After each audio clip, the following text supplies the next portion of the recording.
Hello and welcome.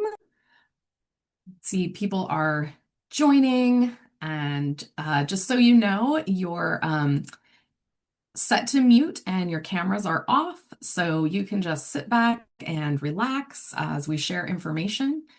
We will be using the Q&A feature to collect your questions as we go. So if things are coming up for you, you can find the Q&A in the bottom of your Zoom menu bar.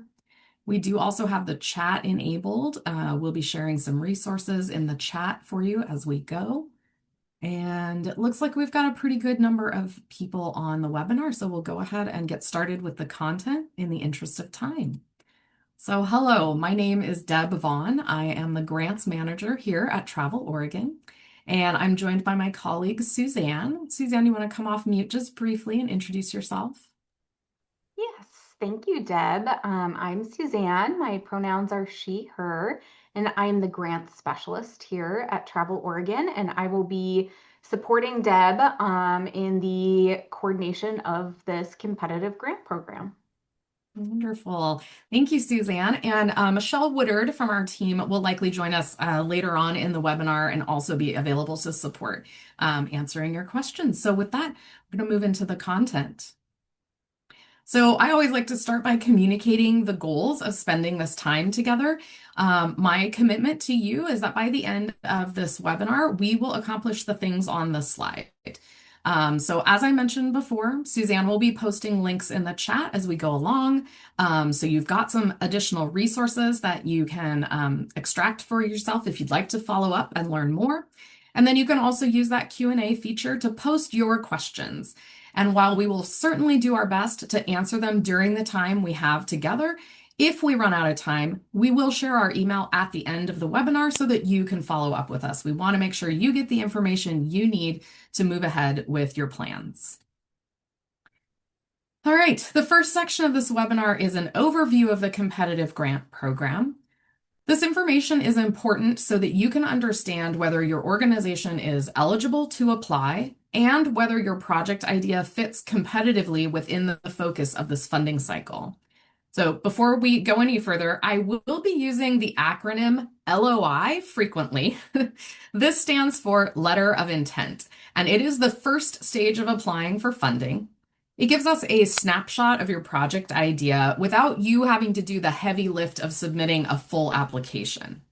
So in this cycle, just be aware that there are many LOIs that will not be invited to submit that full application. Sometimes it's a matter of the applicant not being eligible, which is why we do want to talk about that right up front. But sometimes, and most often, it's because the project isn't a strong enough fit with the grant program. And again, our goal is to assure that you are spending your time wisely if you're developing a full application. And that's why we use those two different stages. So LOI means letter of intent. All right.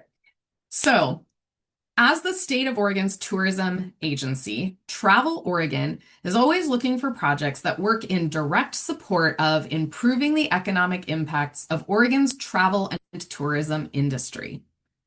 Travel Oregon defines a visitor as someone traveling from more than 50 miles away. If that is an area of focus for your organization, then you may be a fit for this grant program, which is open to applications from local governments, port districts, federally recognized tribes, and nonprofit entities.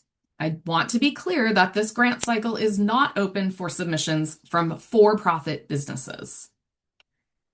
Nonprofit entities must be registered with the Oregon Secretary of State's office to be considered eligible. So those updates can take some time. So we do recommend that you verify your status with the Secretary of State's office before submitting an LOI. And the link to that site is in the chat for your reference. Do note that only one application may be submitted per entity, and only one proposal may be submitted per project. What that means, multiple entities can't request funding for the same project. Finally, if your organization has any previous grants with Travel Oregon, make sure that you have fulfilled all reporting requirements for those awards to assure your organization is in good standing. Next, we have been working since June of last year to develop a framework for the next 2 cycles of competitive grants. First and foremost, funds from the competitive grant program must align with the statutory language of enhancement, expansion, and promotion of the visitor industry. Starting from there, we focused on where some of the greatest impacts can be made in increasing visitor spending. And that is by extending the visitor season beyond its peak. I often describe that as instead of the peaks and valleys of the high season and the low season, looking at ways that we can smooth that curve so the peaks remain high and the valleys are not so low. Finally, we added a destination stewardship lens that seeks to balance economics, the environment, visitor experience, and resident sentiment. These values form the foundation on which the grant program was built. All that information in the last slide was distilled into a clear and measurable outcome for the next 2 program cycles. All funded projects must extend the visitor season, increasing visitor spending and opportunities for year-round employment. This is the lens through which all proposals will be reviewed. High-level information about the program is available on the information page that is coming up in the chat. I do want to point out that we have intentionally used the phrase extend the visitor season, which allows each applicant to define what that time period is that best aligns with their visitor flow based on research and data, rather than us making assumptions about what that period is for your destination. Each project must present a plan for how it will extend the visitor season and show impact on a broad scale. The most competitive proposals will be working at a multi-regional or statewide level in this cycle. And I really want to emphasize that point. So we'll talk about it more in coming slides, but be thinking along the lines of a multi-regional or statewide project. So this particular cycle is unique because it was requested specifically by the Oregon Tourism Commission. As there is a desire to better understand what types of projects are taking place across the state that might have potential for a large-scale investment, awards at this cycle will be $500,000 or higher, which is why we're looking for multi-region and statewide impact because of the scale of the investment. With this award amount, matching funds are required, which is another thing that makes this cycle unique. This means that for every dollar an applicant requests in a grant award, they must be ready to contribute $1 from either their own budget, which might be dedicated staff time to the project or waiving or reducing fees, or an external source, such as a grant from another entity or a donation. What this all means is that the smallest total project budget considered in this cycle is $1 million. For those of you on the webinar for which this project scale is beyond your organization's tourism emphasis, please know that we are already in the planning stages of the next round of competitive grant funding, which will have the same focus on extending the visitor season, but will have award amounts closer to past cycles we've done in the $20,000 to $150,000 range, and likely will not require a match. If this is more aligned with the scope and scale of your efforts, we encourage you to sign up for our industry newsletter to receive a notification when that program is ready to open. That sign-up link will be in the chat. The cycle timeline is on page 5 in the grant guidelines, but I do encourage you to note these important dates in your calendar now. LOIs will be accepted starting next Tuesday, April 7th, via our online application system. We will put the link in the chat, but the LOI will not be visible in that system until next week. So if you log in beforehand, you can make sure your organizational information is up to date, but you won't see the opportunity to apply for this competitive grant until 8 a.m. Tuesday, April 7th. I want to make sure everybody has the note that no LOI materials will be accepted past the 5 p.m. deadline on April 27th. This grant cycle has a 2-year funding period in which projects must be completed and show impact. This means that the most successful proposals will be ready or nearly ready to launch when the awards are announced in September. Another unique element in this grant cycle is that there is no set maximum request amount at the LOI stage. This offers each applicant the opportunity to propose their own project scale, as long as they're able to demonstrate the ability to meet the matching requirements. Based on the LOI submissions, the Tourism Commission will invite projects that they would like to move forward to complete a full application. The Commission will also provide, at that time, a recommended request amount for the applicant to base their application around.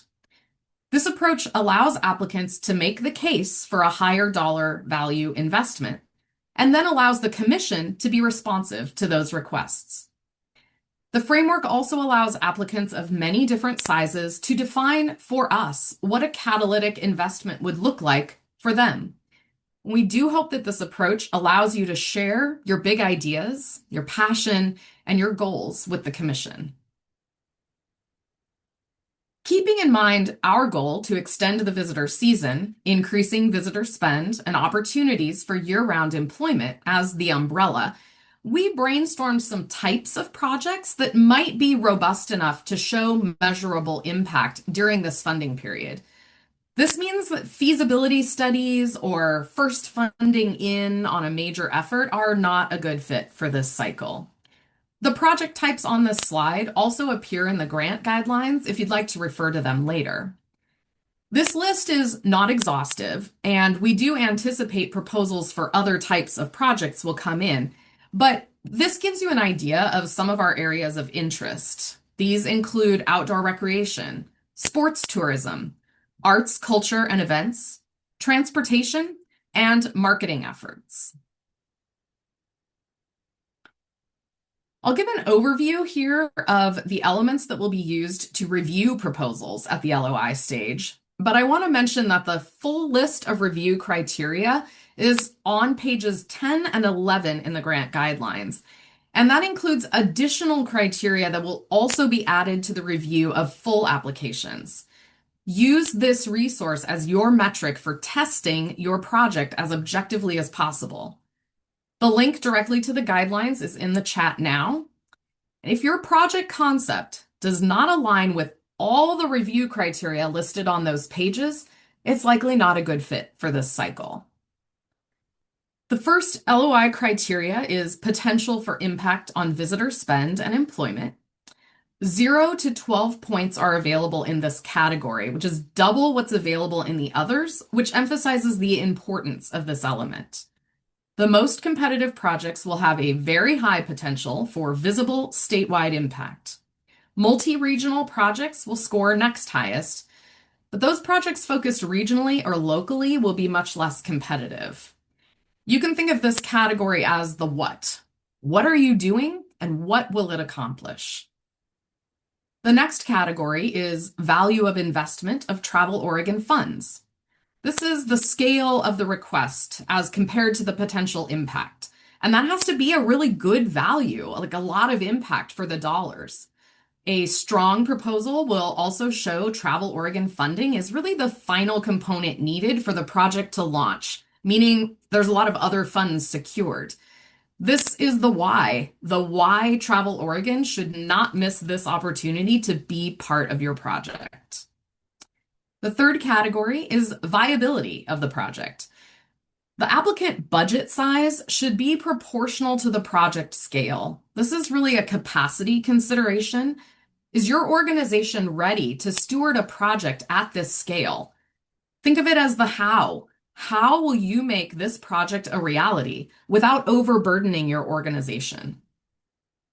Finally, readiness of the project to launch or implement. LOIs have to clearly demonstrate the project can be completed during the funding timeline, meaning the applicant has cleared hurdles such as permitting and assessments ahead of the application.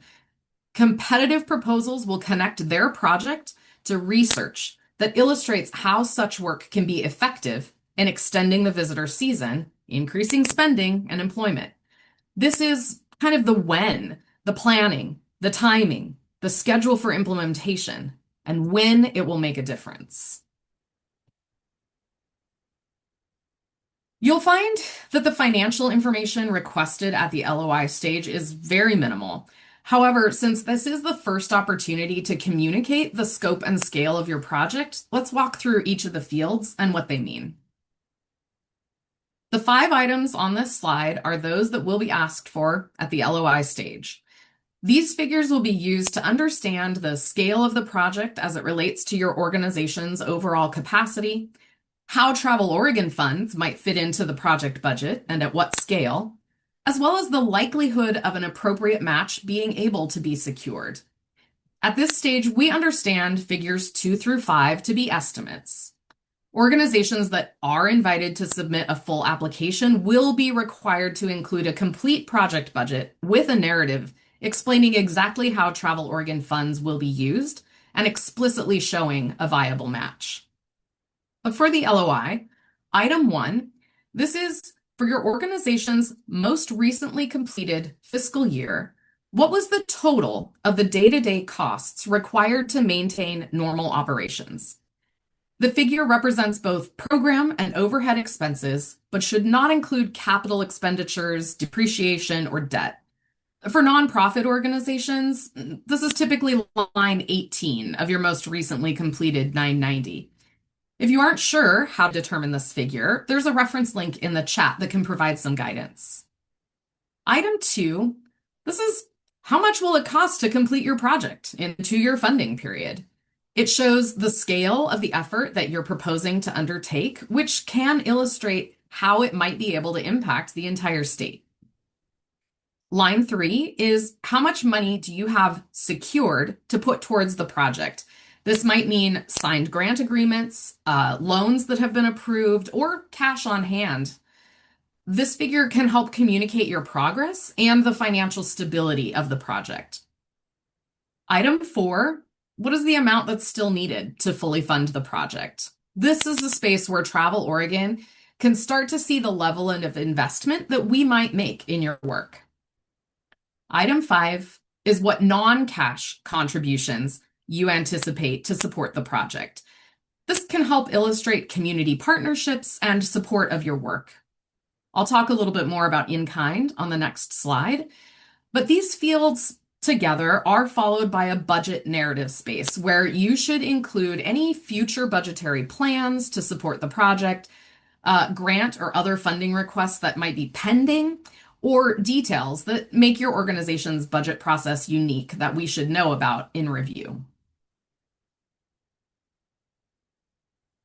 So in-kind resources are defined as non-financial contributions from an external party of goods or services. There's another link in the chat that provides more detail if this is unfamiliar to you.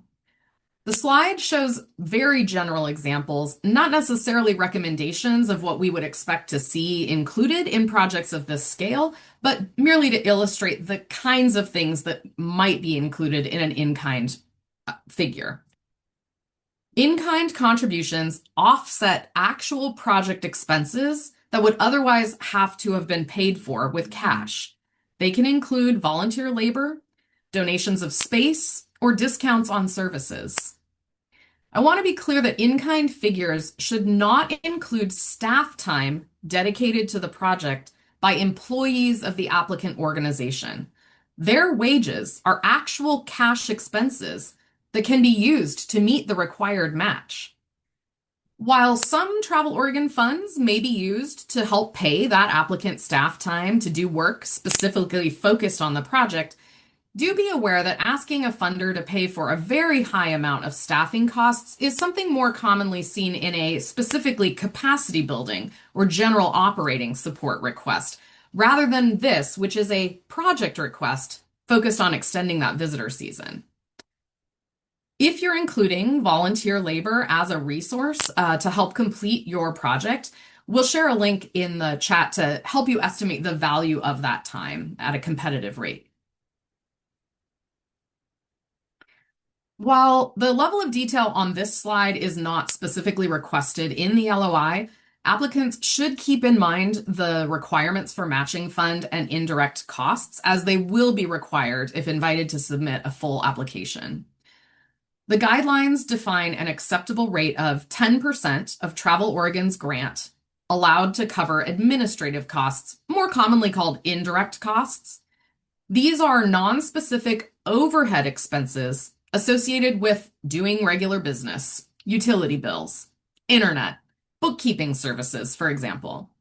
While these are not specific to the project, they're certainly essential for maintaining day-to-day operations. We'll put a link in the chat to an explanation of how to calculate those types of costs. For applicants with operating budgets of $1 million or less in the most recently completed fiscal year, and tribal entities, those applicants may use in-kind, which are those external non-cash resources, to meet up to 50% of the match requirement. These types of applicants are also allowed to include up to 15% of Travel Oregon's funds to cover administrative indirect costs. Again, this is detail that won't come into play until the application stage, but we wanted you to be aware so that you can consider it in your planning if you decide to submit an LOI. Understanding the timing and payment schedule is also important when you're preparing your LOI, so you can really assure that your organization is ready to manage a potential award. Travel Oregon's awarded funds must be spent and show impact on extending the visitor season during the funding period.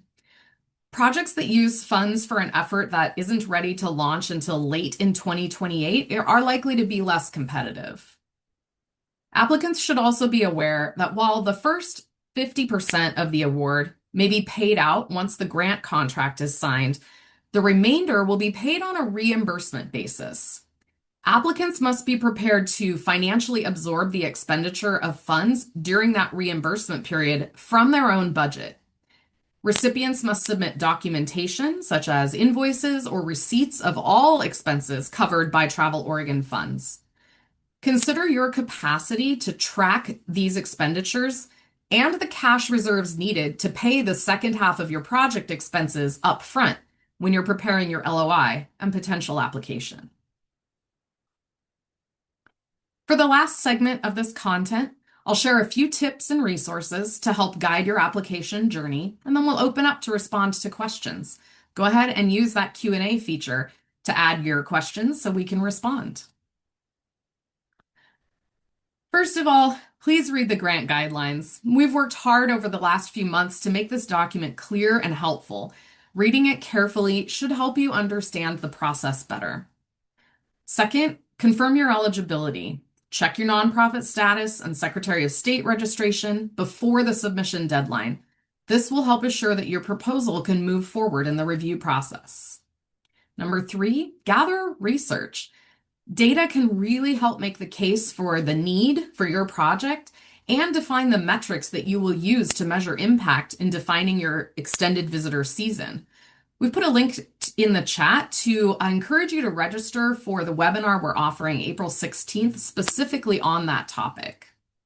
There are some other webinars coming up that I'll talk about on the next slide. We'll share the links to those as well.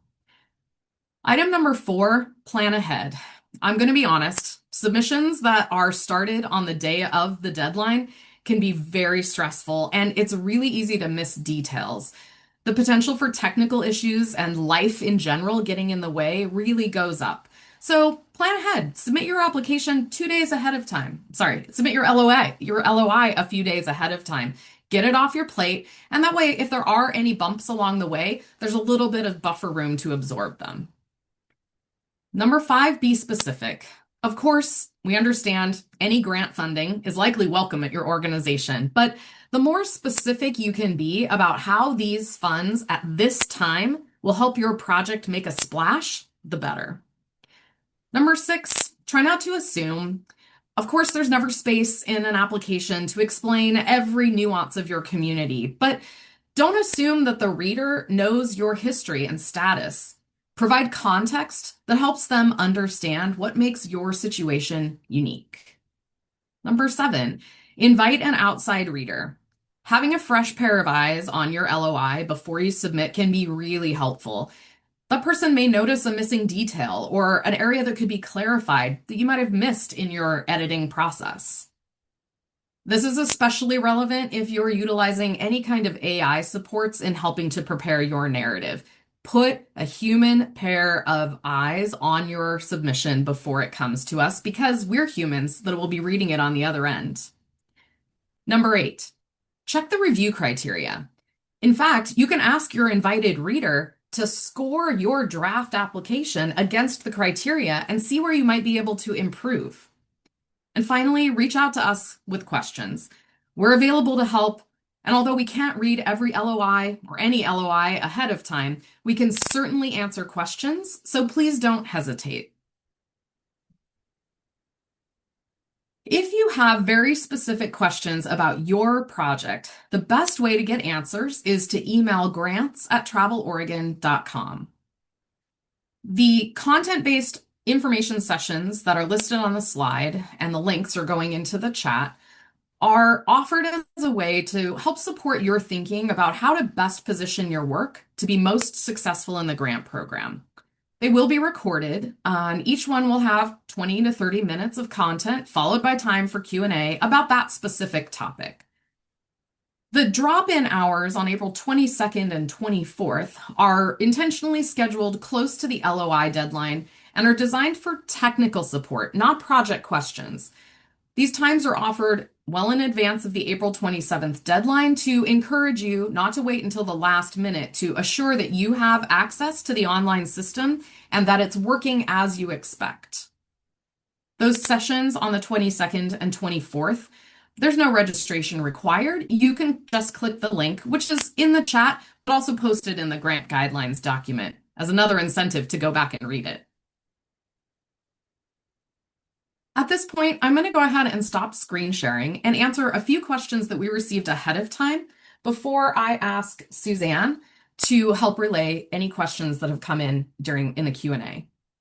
So one of the questions we got ahead of time was, will letters of support from DMO or RDMOs be required? That's destination management organizations or regional destination management organizations.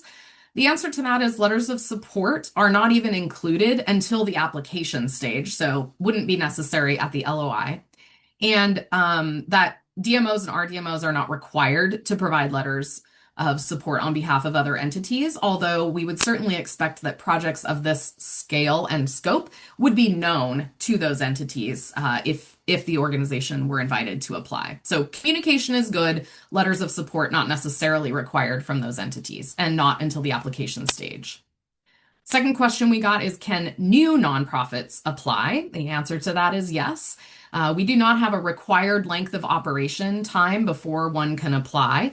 However, with a project of the size we're talking about in this cycle, if your organization is brand new, you will want to think carefully about your capacity to manage the award size. So that is a consideration you should take under advisement. We received a question about whether business plans are required, and the answer to that is no. In fact, all the requirements of supplemental materials and information are included in the guidelines, so please refer to that document to answer questions about requirements for submission at both the LOI and application stage. And the final question we got ahead of time was, are museums eligible? And the answer to that is yes, as long as they're a 501c3 nonprofit and registered with the Oregon Secretary of State's office. So same eligibility requirements as any other applicant. So with that, thank you for listening. And we have half an hour left for questions. So I'm going to ask Suzanne to kind of join me and help send questions my way. Yes, so we got a handful of questions. I've been answering some in the Q&A, and then I left a couple open to ask for you, Deb. Great. We have a question that says, you mentioned that the next cycle is not focused on multi-regional or statewide projects, 20K to 150K range, and starts in August of 2026. Question, will funded projects for that second cycle also need to be completed and show impact by 9/23/2028. Thank you. Joshua, that is a really great question. And so let me clarify that next cycle, when I say fall of 2026, it's likely that the guidelines will be posted in the fall. It is also likely that awards for that cycle would probably not be made until later in the spring of 2027. And then I would say we'll likely have about an 18-month project timeline for that cycle. So it could support activities happening potentially the latter part of 2027 and into 2028. So we'll likely extend a little bit longer past the completion deadline for this current cycle. I hope that answer made sense. We don't have those dates finalized yet, so I'm just giving kind of a rough estimate for you. Great. And the next question here says, for clarification, is the minimum 500K award per year or for the total 2-year project period? So Mm. 250K per year plus match. That's another really great question. The award amount is for the entire project cycle, and the payout schedule is, as I mentioned before, the first half. So if it was a $500,000 award, half of that would be $250,000. That could be paid out immediately once the grant award contract is signed. And then additional payments would be sent out as the organization incurred actual expenses. So if the organization incurred those additional $250,000, all right, if the organization incurred $500,000 of expenses right away and could submit documentation that they had paid that, we could reimburse the funds immediately, and that would be it. That would be all the money you get. So our payout schedule is very much contingent on when the recipient of the funds incurs their expenditures. This is very timely, Deb, because we have two more questions relating to reimbursement process. So the next question is, what is the timeline for receiving reimbursement funds from the time that the request is submitted? Is there anything you'd like to add to that? No, it's good to know. I would say we are 30 days is typically what we say. So from the time you submit your invoice to us requesting that we reimburse, we will work to get you paid within 30 days. I will say that in most cases, that comes much more quickly. Usually within 2 weeks, we have ACH payment set up.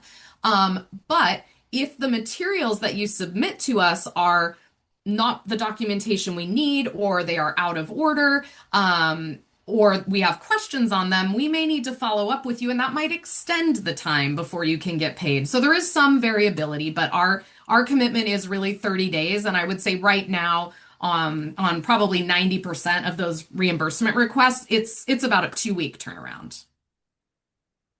And then the other question regarding reimbursement is, Mhm. are these funds reimbursable for expenses incurred prior to the execution? No. And that's outlined in the grant guidelines. That is ineligible. We cannot pay for expenses incurred prior to funds being awarded at that September 23rd date. And then kind of switching gears, we did have a question. Will the variability of construction timelines be seen negatively in the review process? I That's a nuanced question, Allison, but I would say it's probably a challenge in the review process. That's I think that with because the goal here in this investment is to show impact within that 2-year funding period, if the ability to create impact is contingent upon finishing a construction phase, and then that construction phase gets extended or delayed, which may be outside of the recipient's control, it could really diminish the opportunity for showing impact. So I think it's not ineligible, it's not impossible, but I think it could be a challenge for some applications to be competitive if they have a large amount of construction to complete before they could start showing that impact.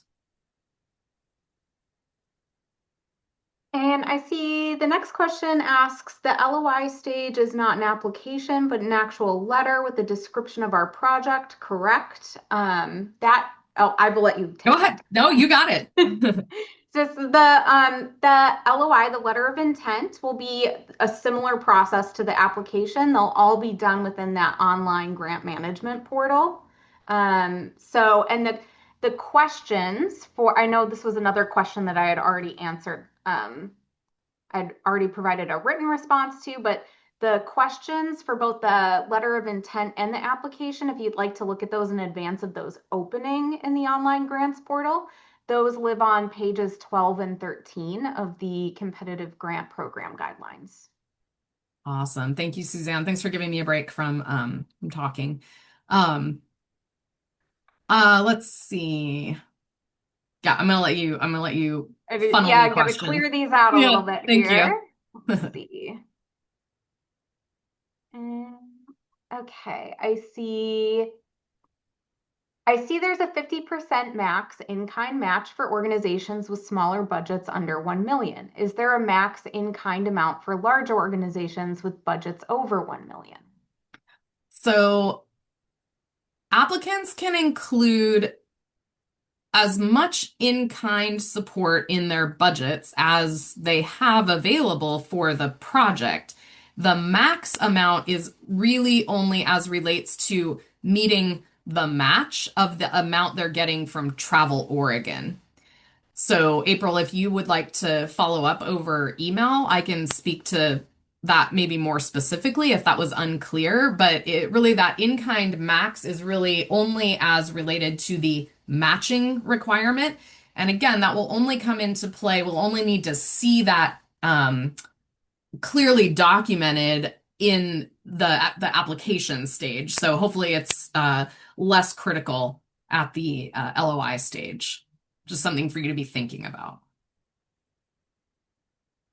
Okay, and our next question we have, it asks, do veteran nonprofits registered as a mutual benefit with members 501c19 qualify? I believe they would be eligible, but I would appreciate if the person who asked that question followed up with us over email because I need to look at the IRS designations and make sure that that I'm answering correctly. So I believe the answer is yes, because I think anything that starts with a 501,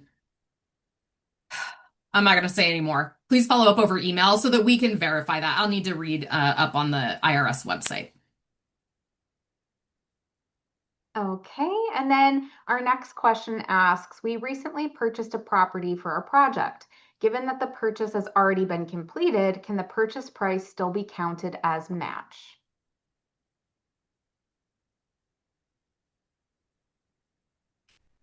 I, my immediate answer to that, Travis, is no, because it's an expense. The cost of the property was an expense that was incurred prior to the grant funds being awarded. And the guidelines state that Travel Oregon will not pay for expenses incurred prior to that start date, which would then lead me to say that the organization using that as a match, that's a nuanced question. I think, and we did get something similar to this from another applicant. I think there is some nuance to this, and that it's probably best to follow up. I would say it's not ideal, but it's not explicitly prohibited. So I think that this might be worth a follow-up email, Travis, so maybe we can hop on the phone and talk about it. I also would encourage you to think about if the property was just, I don't know what your project is, but if you've just purchased the property, how close are you to being ready to utilize that property to extend the visitor season? And is the timing right for investment? So I think a follow-up conversation would be really helpful. And that was it for all of our open Q&A questions. And I see some people been putting thank you in the comment in the Okay. chat and that they'll follow up with us by email. So if Great. anyone else would like to ask any questions, you can use the chat, you can use the Q&A box. I know I answered a few questions written in the Q&A box. If anyone has follow-ups on that, let us know. That's great. Thank you, Suzanne, for answering so many of those questions in writing. It kind of saves us some time. And yeah, if nobody else has any questions, we'll stay on for just a few more moments if anyone has anything or if they're typing. But otherwise, I think this webinar is ended. And Oh, a we have a summary of chats. I think what we'll do, I just saw a comment. Because I think all of those resource links, people want access to them. Suzanne, I think we could potentially publish the document that has all those links in it. Yeah, maybe we can make like a little summary sheet of Yeah. those to accompany the recording. The recording Yeah. will also be made available. Yeah. Yeah. And we can post the links potentially in the description of the recording. So, yeah. And also, if you're missing one of these links, please just email us at grants@traveloregon.com and we'll send you the links. And we did get another question in the Great. chat. A question about impact. Will we be measuring impact after project completion or during or both? That's a great question. Bill, I see you. Hello. And yes, there is a mid-project check-in period, and that will also likely include a public presentation to the Oregon Tourism Commission at one of their meetings. So yes, we'd want to look at kind of midway through the project, so fall of 2027 impacts, and then a final report at the tail end of 2028 to look at that. So yeah, both is the answer. And we have another Q&A question that came in. Do you have any examples of projects that were funded at the $500,000 level in the past? I don't see any in the previous reports, or is this a new level of funding? You're correct. This is a new level of funding. This is as I said, a unique cycle. Travel Oregon has awarded a large scale grant only once before in the history of this grant program. So it is a unique opportunity. And so for that reason, I don't have examples of projects that were funded at this level in our last cycle. What I can tell you is when I was talking about the fall cycle with those award amounts in the $20,000 to $150,000 range, we do have examples of projects that were funded in on those levels. And so when it comes time to be talking about that cycle, I think we can show some more specific examples to be helpful there. And that was kind of it for those Q&A I see a questions. little We'll give floating thumbs people up, so a thank you. couple moments if anyone's still typing anything. How Mark, much funding is available total amount? this is additional information that also is in the guidelines. We have a budget of $5 million for this cycle. I do like it when a lot of the questions can be answered in the guidelines because it's sort of validating, like, okay, that document does have a lot of good information, but I also really appreciate you all asking questions that were kind of above and beyond that document. That's why we host these, is we hope that it's an opportunity to dig a little bit deeper. So. And I just reposted the link to the guidelines in the chat. I know we were throwing a lot of links at you throughout this presentation. So if that got buried for you, there it is. That's great. Um, if the person who asked about the 501c19 is still on the webinar, I do have confirmation that that type of organization classification is eligible. So again, I hope they'll loop back to us over email if they're not here. But for anybody else interested, that is an eligible organization type. And I think the questions have slowed. All right. Suzanne, thanks for all your help. I know Michelle Woodard was here helping answer questions on the side, so appreciate shout out to her as well. And thank you all for attending and look forward to all those emails that are coming into our inbox, I'm sure, with questions. So have a great rest of your week. Thanks, everyone. Thanks, Suzanne.